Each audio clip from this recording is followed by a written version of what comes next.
Speaker ma'am, ये जो सवाल है ये महत्वपूर्ण है अपने आप में, क्योंकि देश भर की जो खबरें हैं, विदेश की खबरें हैं, वो सरल माध्यम से पूरे देश में प्रसारित करी जाती हैं, दूरदर्शन से और ऑल इंडिया रेडियो से।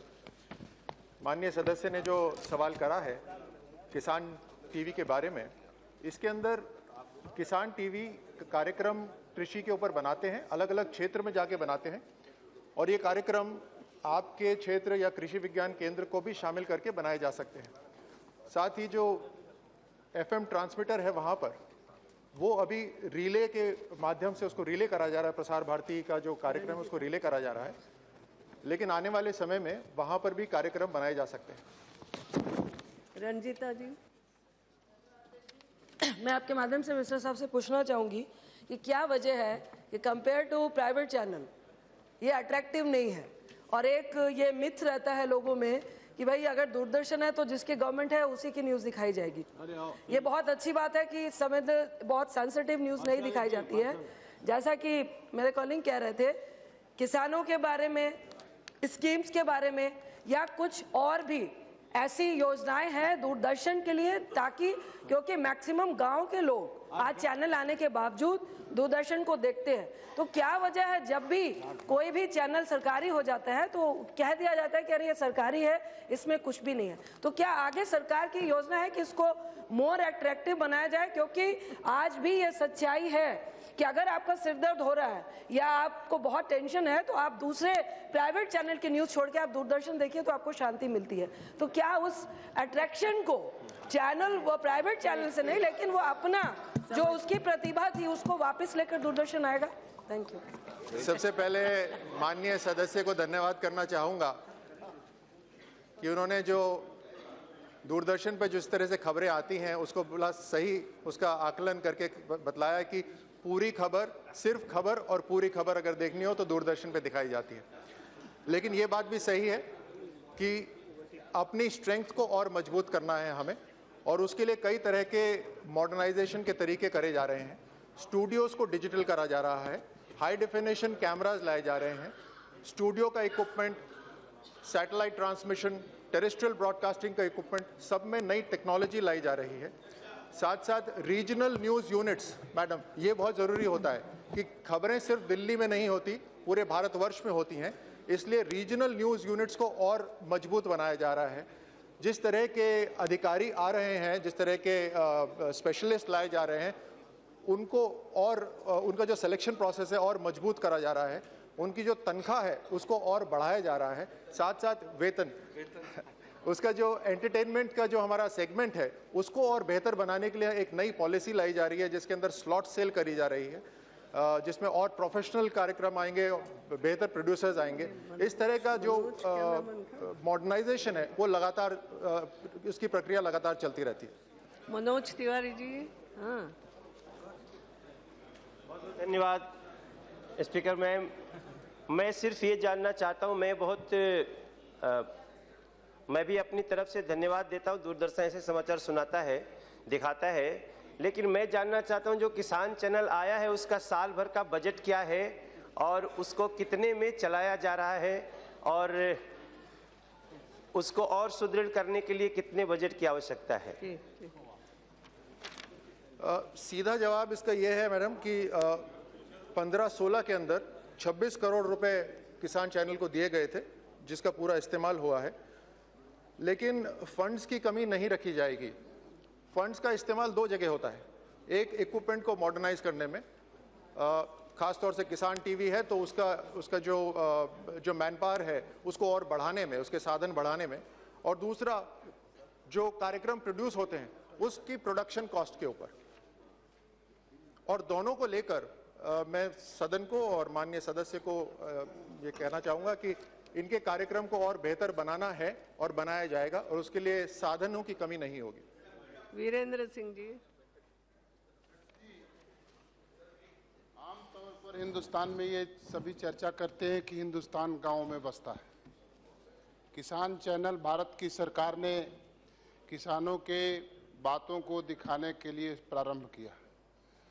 मैं भारत सरकार के मंत्री जी से जानना चाहता हूं कि गांव में बसने वाला किसान गांव में बसने वाले नौजवान जो खेल खेलते हैं ग्रामीण, उनके लिए दूसरे चैनलों पर कुछ समय देने का प्रावधान क्या बना सकते हैं?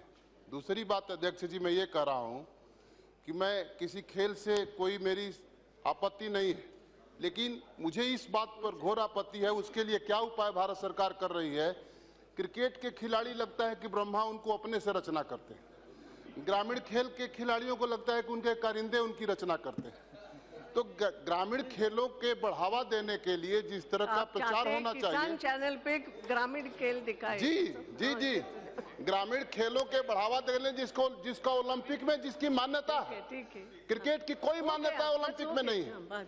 इसलिए मैं चाहता हूं कि मैं पूछना चाहता हूं कि ग्रामीण खेलों की मान्यता जिनकी ओलंपिक में है, जिससे देश की मर्यादा बढ़ती है, आपने किस सभी चैनलों से कोई प्रावधान रखेंगे उसको दिखाने के लिए? बहुत सही सवाल है और मैं माननीय सदस्य को बताना चाहूंगा कि एक कबड्डी लीग शुरू करी जा सकती है और उसमें क्यों ना उस कबड्डी लीग को हम दिखाने की भी कोशिश करेंगे दूरदर्शन किसान के ऊपर। साथ साथ जो रियलिटी शोज होते हैं आज तक, वो सारे रियलिटी शोज शहर बेस्ड होते हैं, लेकिन हमने पहली बार फोक सॉन्ग्स का रियलिटी शो डीडी किसान पे कराया कि जिस तरह के गाने, जिस तरह के संगीत गांव में होते हैं, उसका एक रियलिटी शो हमने डीडी किसान पे कराया। किसान चैनल की मांग अच्छी है, इसका अर्थ होता है उसको एक सवाल ये भी था कि दूसरी जो चैनल्स हैं क्या हम उनको प्रेरित कर सकते हैं। मेरे ख्याल से ये एक मार्केट ड्रिवन एक्सरसाइज होती है और इसके अंदर मैं सदन को बतलाना चाहूंगा कि कई चैनल्स हैं जिन्होंने डीडी किसान की देखा देखी किसान रूरल इंडिया, ग्रामीण भारत और किसानों के ऊपर कई कार्यक्रम शुरू कर दिए हैं। Thank you. Question number is over. Papers to be laid on the table. Sri Arun Jaitley. Table of the House, papers mentioned at serial number 2 against my name in today's revised list of business. Item number 3, Srimati Maneka Gandhi. Your kind permission, I beg to lay on the table of the House papers listed against my name at serial number 3 in today's list of business. Item number 4, Sri Jagat Prakash Nadda ji.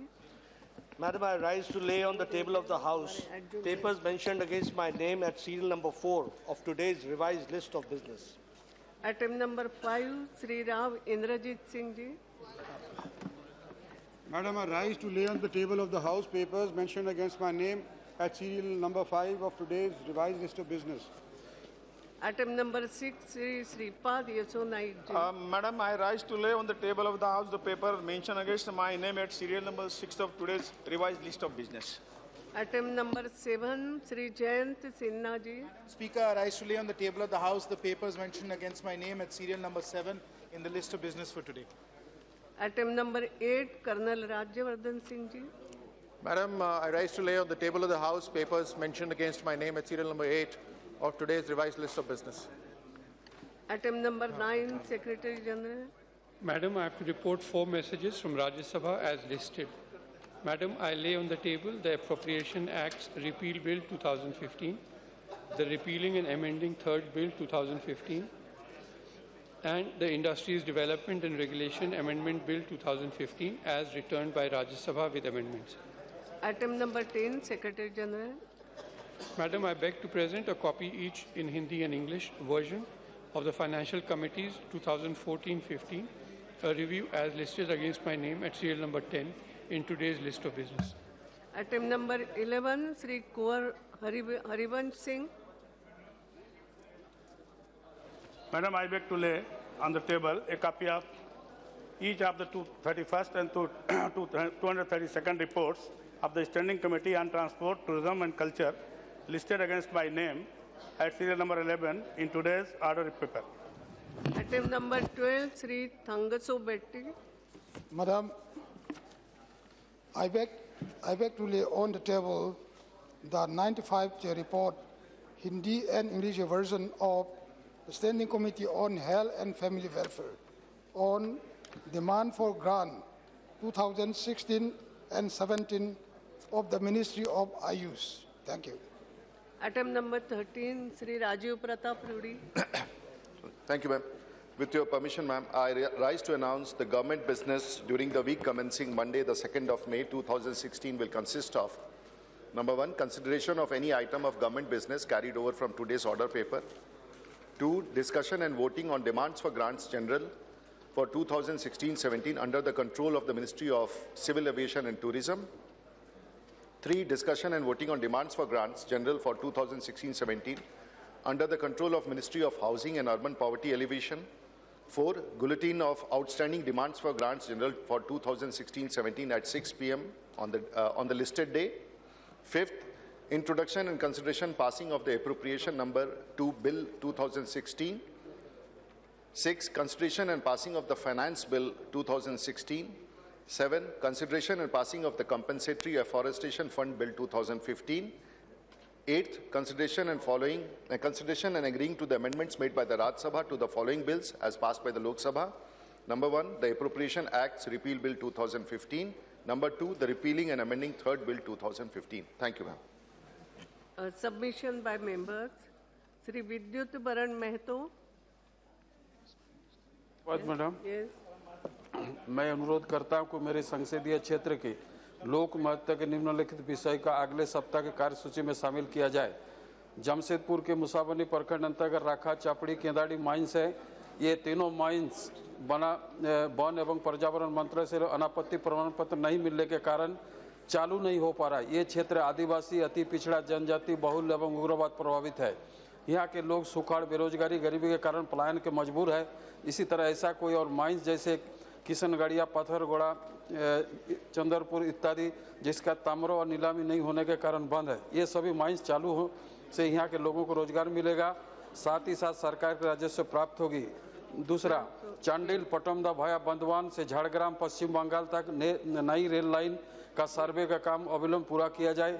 Jharkhand राज्य के पूर्वी सिंहभूम के जिला अंतर्गत चाकुलिया, पटना, बुरामरा, बड़ौदा, बांगरोपो से उड़ीसा के rail line निर्माण किया जाए। कांडरा, नामकुम, अलीमोड़ किया जाए तथा श्रीरंगप्पा बनने। माननीय अध्यक्ष महोदय, अगले हफ्ते की कार्यसूची में निम्नलिखित विषयों को शामिल किया जाए।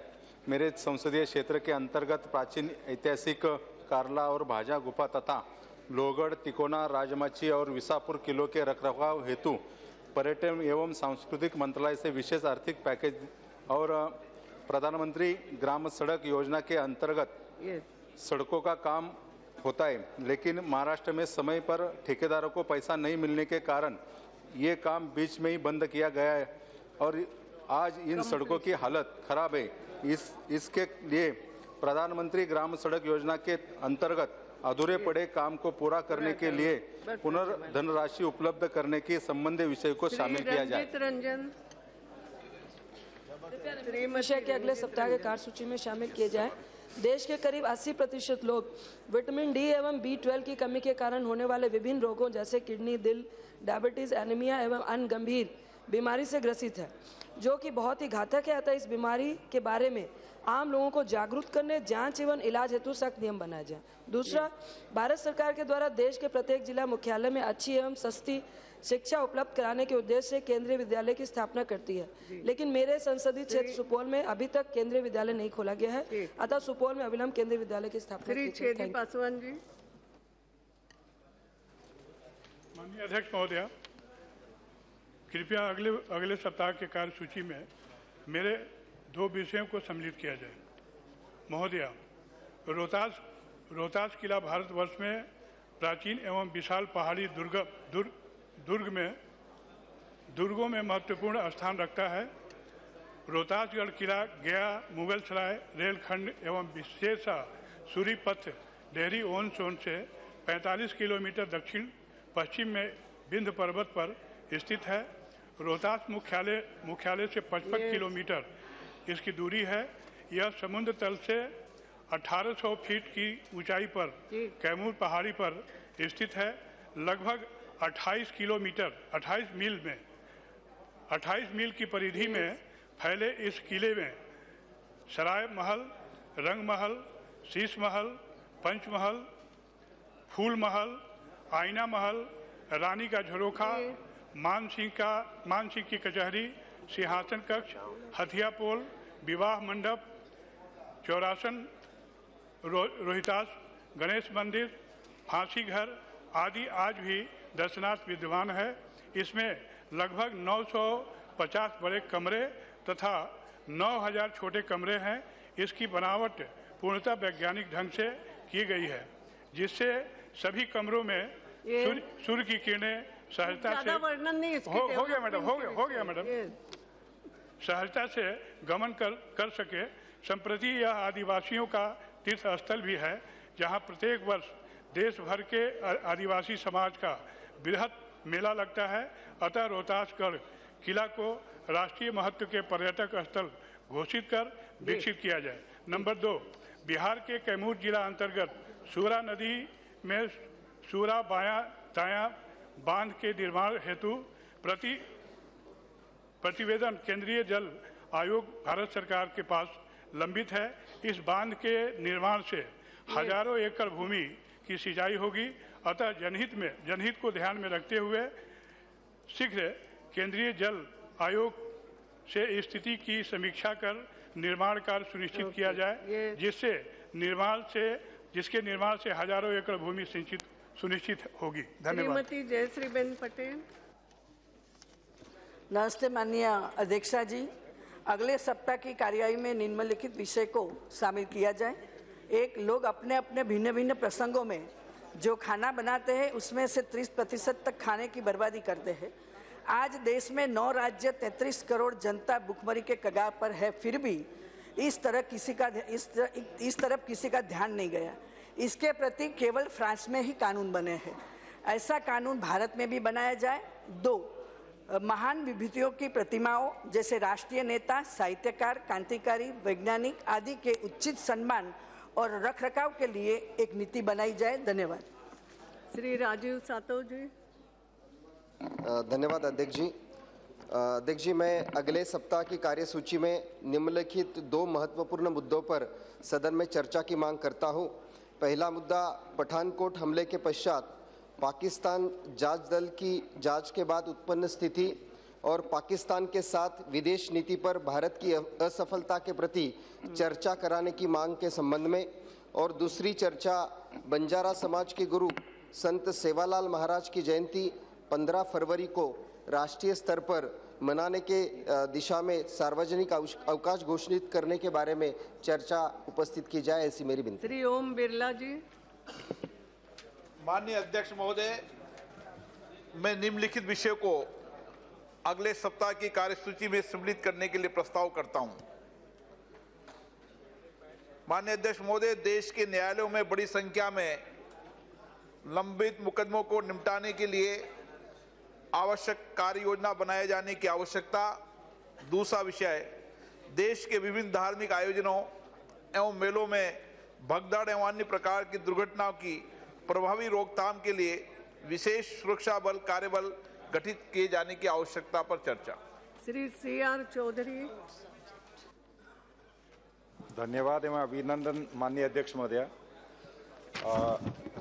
मैं आगामी सप्ताह की कार्यसूची में निम्नलिखित विषयों को सम्मिलित करने का अनुरोध करता हूं। नंबर 1, माननीय प्रधानमंत्री जी की जनधन योजना के तहत करीब 22 करोड़ से ज़्यादा खाते खुले एवं खातों में वरिष्ठ नागरिकों की पेंशन, नरेगा का भुगतान एवं अन्य डायरेक्ट बेनिफिट ट्रांसफर होंगे। बैंकों की शाखाएं ग्रामीण क्षेत्रों में कम है, अतः लोगों की सुविधा हेतु ग्रामीण क्षेत्रों में ज़्यादा बैंकों की शाखाएं खोलने पर विचार करने हेतु निवेदन है। दूसरा, नागौरी नस्ल की गायें दूध की बजाय अपने मजबूत बछड़ों के लिए जानी जाती है। यही बछड़े बैल बनकर खेती के कार्य एवं बोझा ढोने हेतु बैलगाड़ियों में काम आते हैं। इनके 3 वर्ष तक राजस्थान राज्य के बाहर ले जाने पर रोक होने से गायों पर किसान ध्यान नहीं दे रहे हैं एवं नागौरी नस्ल की गायों की ओर ध्यान नहीं देने से दिन प्रतिदिन संख्या कम होती जा रही है, जो विचारणीय है। अतः उक्त महत्वपूर्ण बिंदु पर विचार हेतु अनुरोध है। धन्यवाद माननीय अध्यक्ष जी। श्रीमती ज्योति धुर्वे। धन्यवाद अध्यक्ष महोदय जी। मेरी अगले सप्ताह की कार्यसूची में निम्नलिखित 2 विषय को जोड़ने का पहला मेरा विषय है कि देश में घटते हुए जंगलों को ध्यान में रखते हुए वन क्षेत्र में विस्तार हेतु वन समितियों में अनुसूचित जनजाति की महिलाओं के समूह बनाकर वन क्षेत्र का संवर्धन संरक्षण एवं उसके विस्तार को किया जाना चाहिए, जिसके माध्यम से उन अनुसूचित जनजाति वर्ग की महिलाओं को रोजगार से जोड़ा जाए। दूसरा, देश के विभिन्न ग्रामीण क्षेत्रों में गरीब व्यक्ति को जो अनुसूचित जनजाति के हैं, जाति के हैं, उनके परिवार को आज भी खाद्य सुरक्षा के तहत फूड कूपन दे नहीं हुआ है। इनके फूड कूपन को बनाने हेतु एक अभियान जारी करना चाहिए, अर्थात एक लक्ष्य निर्धारित करते हुए इन जनजातियों को खाद्य की सुरक्षा से और फूड कूपन को देने का एक फिर से एक अभियान जारी करके इन्हें दिया जाए। बहुत बहुत धन्यवाद। श्री राजेश रंजन जी। धन्यवाद अध्यक्ष महोदय। संवेदनशील विषय को अगले सप्ताह के कार्यसूची में शामिल करने का आग्रह करता हूँ। दलित मुक्ति का मौलिक स्रोत बाबा साहब अम्बेडकर का दर्शन है। 29 अक्टूबर 1942 को डॉक्टर अम्बेडकर ने भारत के गवर्नर जनरल को दलित अधिकार का एक लंबा ज्ञापन सौंपा था और उसमें यह दर्शाया था कि किस तरह CPWD के कुल 1171 ठेकेदारों में सिर्फ एक दलित ठेकेदार। इस तरह की परंपरा आज भी कायम है, चाहे बेसिक शिक्षा हो, तकनीकी शिक्षा हो या मेडिकल या अन्य जगहों पर आम दलित वंचित का हक मारा जा रहा हो, जो कि संविधान की मूल धारणा का अपमान है। अतः देश भर में सभी जगहों पर, चाहे वो ठेकेदारी हो, निजी क्षेत्र हो या ऐसी सभी क्षेत्रों में दलित, वंचित या समाज के अन्य कमजोर तबकों को आर्थिक, शैक्षणिक एवं सामाजिक उत्थान के लिए आरक्षण की व्यवस्था एवं इस व्यवस्था को ईमानदारी पूर्वक लागू करने हेतु सख्त नियम बनाने के लिए आग्रह करता हूँ। दूसरा, देश भर में निजी शिक्षण संस्थाओं द्वारा शिक्षा का लगातार किया जा रहा व्यवसायीकरण, जिसमें आम गरीब मेधावी छात्रों से लगातार वसूले जा रहे डोनेशन, डेवलपमेंट के नाम पर एवं पुनः नामांकन के नाम पर वसूले जा रहे पैसे तत्काल बंद करते हुए देश भर में सभी निजी शिक्षण संस्थाओं, कोचिंग संस्थाओं को बंद कर सरकारी शिक्षण संस्थाओं की स्थिति को मजबूत कर कोठारी आयोग एवं मुचकुंद समिति की सिफारिशों को सम्मान एवं अनिवार्य शिक्षा हेतु को अविलंब लागू करने हेतु सख्त नियम बनाया जाए। धन्यवाद महोदय। धन्यवाद। नाउ शून्यकाल। Shri Jagdambika Pal ji. Sorry, I have 1 minute. Jagdambika ji, 1 minute. Members, I have received notices of adjournment motion from Sri Jaiprakash Yadav, Jitendra Chaudhary, Rajesh Ranjan, and Professor Saugat Rai on different issues. The matters, though important, do not warrant interruption of business of the day, so I have therefore disallowed all the notices of adjournment motion. Jagdambika Pal ji. Yes. अध्यक्ष महोदय, मैं आपका अत्यंत आभारी हूँ कि आपने एक अत्यंत लोक महत्व के तात्कालिक और सुनिश्चित प्रश्न पे आपने मुझे बोलने की अनुमति दी है। पिछले दिनों 2010 में केंद्र सरकार ने एक प्रस्ताव किया था कि संपूर्ण देश के मेडिकल कॉलेज के दाखिले के लिए MBBS और BDS के एक कॉमन टेस्ट होना चाहिए, लेकिन उस समय की अपेक्स कोर्ट ने उसको खारिज कर दिया था। लेकिन पुनः उस एक ऐतिहासिक फैसला सुप्रीम कोर्ट ने लिया और सुप्रीम कोर्ट ने कहा कि पूरे देश के, चाहे वो प्राइवेट मेडिकल कॉलेजेज हों, गवर्नमेंट मेडिकल कॉलेजेज हों, उसके MBBS और BDS के सबके एग्जामिनेशन एक कॉमन टेस्ट से होगा, जिसको CBSE और मेडिकल काउंसिल ऑफ इंडिया लेगी। और इसके संबंध में कल जो फैसला हुआ है उसका एक शेड्यूल तय हुआ है कि जो फर्स्ट नेशनल एलिजिबिलिटी टेस्ट होगी वो 1 मई को होगी और वो उसमें 6.5 लाख छात्र उसमें एडमिट हो रहे हैं। लेकिन जिन लोगों ने वो फॉर्म नहीं भरा था उन्हें ये मौका दिया जा रहा है कि 3 महीने के बाद फिर 24 जुलाई को दूसरा टेस्ट होगा, उसमें 2.5 लाख लोग होंगे।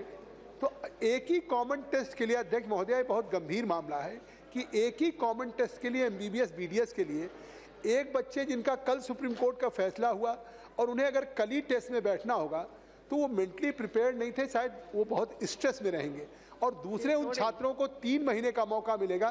तो क्यों नहीं ये दोनों टेस्ट एक साथ कराए जाते और उसमें छात्रों को तैयारी का मौका मिल जाता 3 महीने का, क्योंकि इसका रिजल्ट 17 अगस्त को आना है और पूरे देश के MBBS का एडमिशन 30 सितंबर तक हो जाना है। इससे मल्टीपल एग्जाम से बच जाएंगे। तो मेरा आपके माध्यम से सरकार से अपेक्षा है कि जो कल 1 मई का है, इस टेस्ट को जो 2 है कि national eligibility cum entrance test 1 और 2, इसको दोनों को कंबाइंड करके एक साथ एक साथ 24 जुलाई को हो जाए, जिससे कि 17 अगस्त के रिजल्ट में आ जाए, सभी बच्चों को एक साथ तैयारी का मौका मिले। धन्यवाद। श्री राजीव सातव जी, आपने इसी विषय पर दिया है।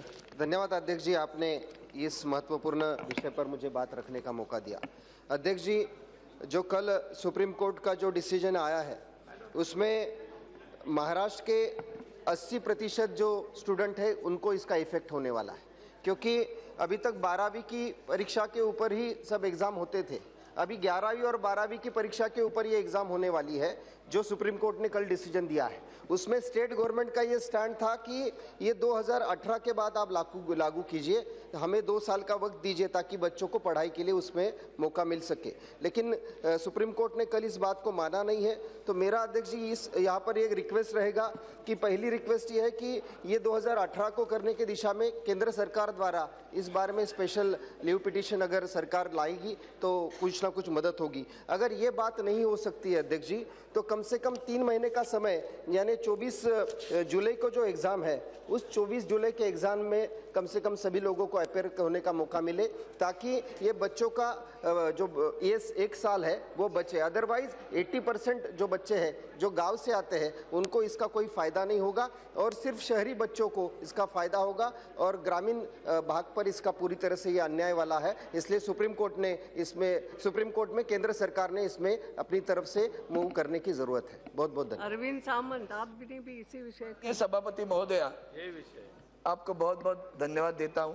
एक महत्वपूर्ण विषय, कल माननीय सुप्रीम कोर्ट ने एक निर्णय दे दिया और देश के सारे छात्रों को जिनको मेडिकल में जाना है या डेंटल में जाना है उनकी जो सीईटी होती है राज्यों में, उसके बजाय एनईईटी हो जाएगी।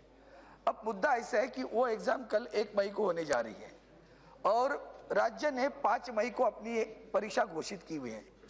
मैं जब से सांसद बना हूं तब से एक मुद्दा बार बार कहते आया हूं कि जो 12वीं कक्षा के विद्यार्थी, खास करके प्राइमरी और सेकेंडरी में, हमारे पास एसएससी बोर्ड है, आईसीएसई बोर्ड है और सीबीएसई बोर्ड है।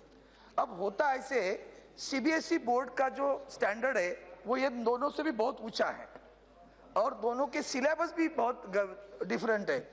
सिलेबस अलग होने की वजह से बच्चों को, छात्रों को जब एग्जाम देनी है तो प्रिपेयर करने में दिक्कतें आती हैं। राज्यों में जो सीईटी हो रही थी, डीम्ड यूनिवर्सिटीज की अलग से सीईटी हो रही थी, परीक्षा में सारे विद्यार्थी उसमें हैं। अब ये आने के बाद में समय कम, एक पहली बात, 24 जुलाई भी हो तो भी ये प्रिपेयर नहीं कर सकते क्योंकि सीबीएसई का स्टैंडर्ड अलग है। इसलिए हमारी प्रार्थना ये है, 2 चीजें उसमें हो रही है सभापति महोदया। पहले ये परीक्षा अपनी मातृभाषा में भी दे सकते थे। हर राज्य मराठी, हिंदी, मराठी, गुजराती, मलयाली, तेलुगु, तमिल, बंगाल, ये सारी भाषाओं में देने की उनको सहूलत थी। वो सहूलत भी अभी नहीं मिलेगी। सीबीएसई कर रहे, समय कम है तो हम सब हिंदी और अंग्रेजी में लेंगे। सारे राज्यों में इसको प्रखर विरोध हो रहा है। मैं आपके माध्यम से एचआरडी मिनिस्टर को कहती हूँ, सुप्रीम कोर्ट पे जाए, ये निर्णय आपका है, उसको हम उसकी सराहना करते हैं। लेकिन एक बात ध्यान में रखें, ये 2018 से इसे लागू करें ताकि अभी जो छात्र है जो टेंशन में, सबसे सत्य बताता हूँ कि छात्र अभी बहुत डिप्रेशन में है, तो उसमें उसको थोड़ा सा दिलासा देने की आवश्यकता है। वो आप ये करिए। धन्यवाद करते हैं हम। प्लीज। यस, थैंक यू अध्यक्ष जी। हाँ, हो गया आपके पड़ोस का। थैंक यू अध्यक्ष जी, आपने समय दिया। माननीय अध्यक्ष जी, मैं उत्तर प्रदेश के जनपद बिजनौर की नगीना लोकसभा सीट से जीत के आता हूं और ये सीट उत्तरांचल के बॉर्डर की सीट है, सुरक्षित सीट है और पता नहीं इस सीट का क्या दुर्भाग्य है कि ये केंद्र सरकार की दृष्टि में जल्दी से नहीं आती। यहाँ पर कुछ रेलवे स्टेशन के अलावा, कुछ डाकखानों के अलावा ऐसी कोई सुविधा केंद्र सरकार के द्वारा नहीं है जिसको हम ये कह सकें कि ये सीट कभी केंद्र सरकार की दृष्टि में आती है। ये क्षेत्र कृषि का क्षेत्र है, लेकिन यहाँ पर कोई ऐसा भंडारण सुविधा नहीं है कोई फूड प्रोसेसिंग का भी कोई आपने केंद्रीय विद्यालय की डिमांड करना है, सब दूर की बात नहीं करते, एक ही बात। मैं एक चीज मैं इसलिए बता रहा हूँ, नहीं इतनी पूरी बात नहीं। ठीक है माननीय अध्यक्ष जी, यहाँ पर बच्चों को ना कोई केंद्रीय विद्यालय है ना कोई सेंट्रल यूनिवर्सिटी है। अगर हमें कूपन भी मिलते हैं तो हमें अपने बच्चों को, अपने क्षेत्र के बच्चों को एडमिशन के लिए सीमावर्ती क्षेत्रों में भेजना पड़ता है। यहाँ पर प्राइवेट भी कोई यूनिवर्सिटी नहीं है। बच्चों की एजुकेशन का बहुत ही कठिन वहाँ पर दृष्टि से लोगों को दिक्कत होती है। मेरा आपके माध्यम से मानव संसाधन विकास मंत्रालय से अपील है कि मेरे क्षेत्र के लिए एक सेंट्रल यूनिवर्सिटी और एक केंद्रीय विद्यालय स्वीकृत किया जाए। धन्यवाद। उदित राज, धन्यवाद। थोड़े में बोलना चाहिए, बात रखना चाहिए। धन्यवाद मैडम।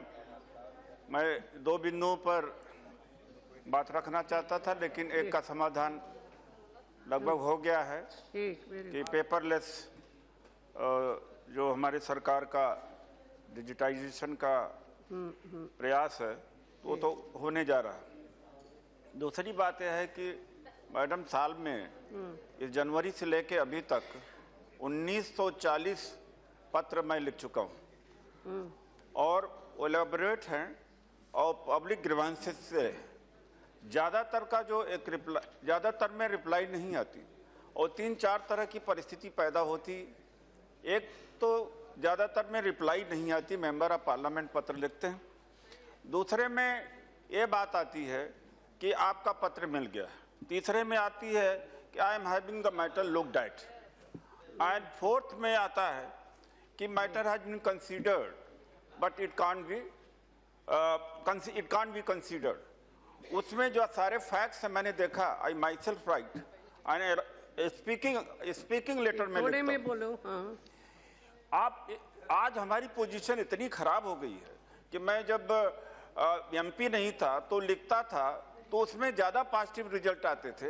अभी 500-600 रिप्लाई आए हुए हैं, 4 में 5 में भी पॉजिटिव नहीं आए, सब में नेगेटिव। और ये ब्यूरोक्रेसी का काम है, इतना लाइटली लिया जाने वाला है। मुझे याद है प्रधानमंत्री जी का जो वक्तव्य है कि हम आपस की लड़ाई लड़ रहे हैं और अफसर मजा कर रहे हैं।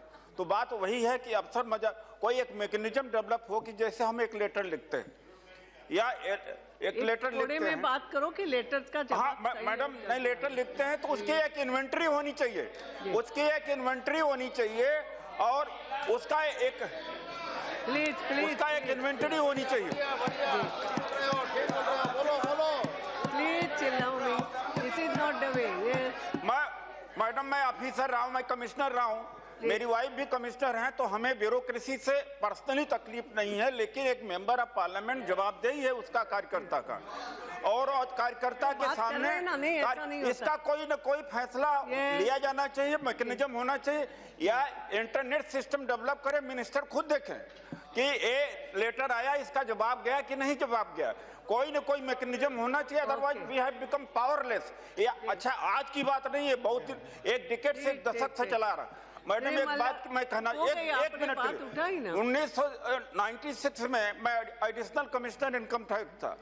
फर्जी मेंबर ऑफ पार्लियामेंट का फोर्ज लेटर मेरे खिलाफ गया, मैं ट्रांसफर हो गया। तो मैंने सोचा मैं ट्रांसफर क्यों हो गया मिड में, तो बाद में पता लगा कि एक मेंबर ऑफ पार्लियामेंट ने किसी ने फोर्ज करके लेटर लिखा था, तो उसके आधार पर मैं ट्रांसफर हो गया, जबकि सीनियर लेवल पर था। आज की परिस्थिति है कि क्लर्क का कुछ नहीं हो पा रहा है, यह फर्क पड़ होगा। श्री मल्ला रेड्डी। धन्यवाद madam. Madam speaker, I rest to speak on serious issue facing the youth of the country. Raise the student suicides. There is a exam pressure. नहीं ये सब बीच में नहीं, मगर क्या? I'm just. There is a protocol committee of the parliament which goes into this type of complaints. If there is some complaint he from should a give it. respective He member, knows it very well. पहले भी वो दे चुके हैं. I know that it. complaint can come. Yes, Malla Reddy ji. धन्यवाद madam speaker. I rise to speak on the serious issue facing the youth of the country, rise of student suicide due to exam pressure. As you know, yesterday the result of the IIT Indian Institute of Technology entrance exams result be announced, and some students who have put the hard work may be disappointed if you did not score the rank they desired. All those students I would like to ask them to stay positive and stay strong. Madam Speaker, this is the truly shocking statistic that the Indian suicide's rate is 12th highest in the world, and our country is unfortunately home to the highest number of suicide among people in the 15 to 29 age group as per the note from the Ministry of Health and Family Welfare 2014.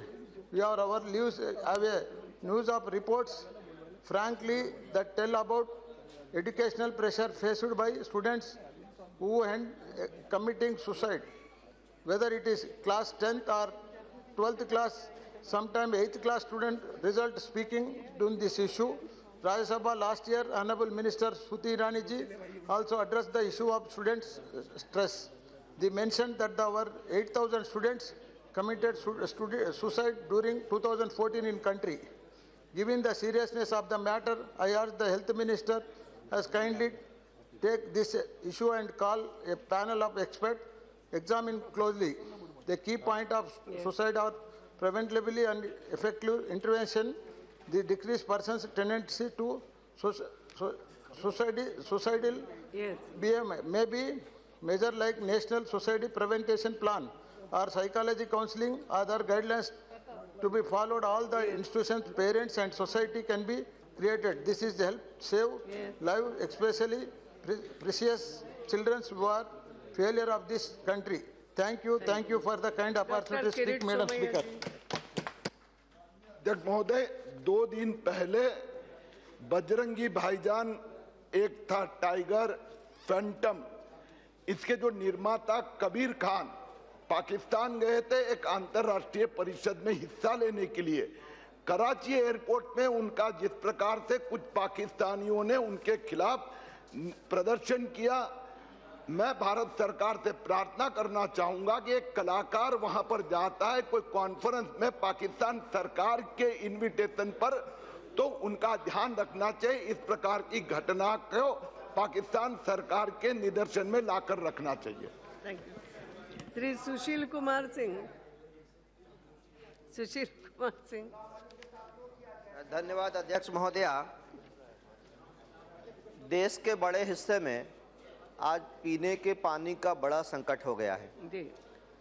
इसका कारण ये है, एक तो अल्पवृष्टि, दूसरा surface water का सही सदुपयोग नहीं होना, और तीसरा कहीं कहीं बहुत बड़ी मात्रा में कारखानों फैक्ट्रियों के द्वारा भूगर्भ जल का दोहन। वास्तव में ये दोनों इश्यूज पे यहाँ चर्चा होना है, इसलिए थोड़े में रखो अपनी जी, बहुत थोड़े में रखूंगा मैं महोदया। मैं आपके माध्यम से सरकार का ध्यान इस बात की ओर ले जाना चाहता हूं। अभी गर्मी के मौसम में बिहार के करीब 20-25 जिलों में पीने का पानी का संकट हो गया और देश के बड़े हिस्से में भी है, लेकिन कोई दीर्घकालिक योजना नहीं है, क्योंकि सरकार कोई कानून बनाकर बारिश तो करा नहीं सकती, लेकिन जो पानी उपलब्ध है, सतही जल है, उसका सदुपयोग तो कर सकती है। मैं ये कहना चाहता हूँ आपके माध्यम से कि बिहार में गंगा नदी है, सोन जैसी नदी है, इसके जल को यदि हम आसपास के जिलों में, जैसे हमारा औरंगाबाद और गया जिला जो पठारी इलाका है, अभी पीने के पानी का ऐसा संकट हुआ है कि त्राहिमाम मचा हुआ है। आए दिन अखबारों में बड़ी बड़ी खबरें छप रही हैं इस विषय की। तो मैं कहना चाहूँगा, और हमारे तो औरंगाबाद नगर सीमा के क्षेत्र में एक बड़ी सीमेंट की फैक्ट्री लग गई है, जिससे इतना जल दोहन हो रहा है कि हमारे शहर में पानी का संकट हो गया है। तो मैं आपके माध्यम से भारत सरकार से ये कहना चाहूँगा कि इस समस्या को राज्य सरकार के भरोसे नहीं छोड़कर केंद्र सरकार इसका संज्ञान ले और इस पीने के पानी के संकट के समाधान की दिशा में कोई दीर्घकालिक और ठोस योजना तैयार करके कार्रवाई करे। धन्यवाद। वही इशू पे उसी प्रकार के आप बोल रहे हैं, थोड़े में बोलिए। जी अध्यक्ष महोदय, चर्चा अध्यक्ष महोदय, मैं बहुत समय नहीं लूंगा, लेकिन मैं बुंदेलखंड क्षेत्र से आता हूं, और जो पानी की जो अभी आदरणीय जो सदस्य ने जो विषय उठाया, उसी विषय के लिए, क्योंकि हमेशा किसी भी विषय पर मैडम बोलें, मुझे ऐसा लगता है कि किसी भी विषय पर बोलने लगता है जैसे घर में कोई भूखा और प्यासा बैठा हो और हम किसी उत्सव में, किसी समारोह में शामिल हों, उसी प्रकार से किसी भी विषय को जब मैं सदन में रखता हूं तो मुझे लगता है कि पानी और किसानों के संबंधित विषय ज्यादा महत्वपूर्ण है। बराबर है। इसलिए हमारे यहाँ त्राही त्राही मचा हुआ है पानी के लिए। कोई भी ऐसा गांव नहीं है जहां पर पानी के समुचित प्रबंध हो। अध्यक्ष महोदया, जितनी भयावह स्थिति है, अगर वहां का दृश्य, मेरे पास बहुत सारे फोटोग्राफ्स हैं। मैं समय लेकर के मैंने माननीय ग्रामीण विकास मंत्री जी से बात की थी। ये कहा था मेरे पूरे संसदीय क्षेत्र में, क्या पूरे बुंदेलखंड के एक एक गांव में पानी की टंकी बना करके सप्लाई का इंतजाम सबसे पहले किया जाए। अध्यक्ष महोदय, मैं आपसे विनम्रता पूर्वक, मेरा बार बार आग्रह है, आपका हमेशा संरक्षण प्राप्त होता है। आपके माध्यम से मैं भारत सरकार से निवेदन करना चाहता हूं कि हम लोग जैसे व्यक्तिगत, मैं एमपी लेड फंड से केवल अपने यहाँ सब हर कार्य में, किसी कार्य में हम पैसा नहीं दे रहे हैं, केवल पेयजल के लिए हम पैसा वहां पर दे रहे हैं।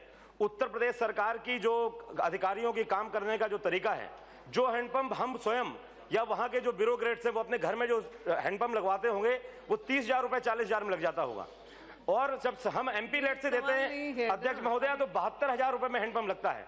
धन का दुरुपयोग हो रहा है। दूसरी चीज, हम लोगों को वहां हैंडपंप नहीं दिए जाते हैं। मेरा आपके माध्यम से भारत सरकार से निवेदन है कि हमारे यहाँ के जितने भी पूरे गांव हैं, मैं उनका नाम लूंगा, सदन का समय जाएगा, एक एक गांव, एक एक कस्बे में त्राही त्राही है। कम से कम भारत सरकार के माध्यम से हर सांसद को बुंदेलखंड, चाहे उत्तर प्रदेश का हो चाहे मध्य प्रदेश का, कम से कम 2-2 हजार हैंडपंप भारत सरकार के द्वारा दिलवाए जाए। सिस्टम पे सांसद निधि खर्च करो। रिचार्जिंग सिस्टम, रिचार्जिंग सिस्टम नाम की भी चीज होती है, उस पर भी सोचो। इतनी सलाह है, बोलो आप। तो अध्यक्ष महोदया, जैसे हमारे यहाँ डार्क जोन भी है, जो आपने जो बात बोली ठीक है, वाटर लेवल ऊपर, हाँ वाटर लेवल ऊपर। तो अध्यक्ष महोदय, मेरा ये निवेदन है जो सरफेस वाटर का मैनेजमेंट किया जाए, और हमारे पूरे क्षेत्र में 7200 तालाब 1000 वर्ष पहले बने थे, अगर उन्हीं का संरक्षण अगर हो गया होता प्रॉपर तरीके से, तो आज हमारा बुंदेलखंड पानी से नहीं करा रहा होता। बहुत बहुत धन्यवाद अध्यक्ष महोदय।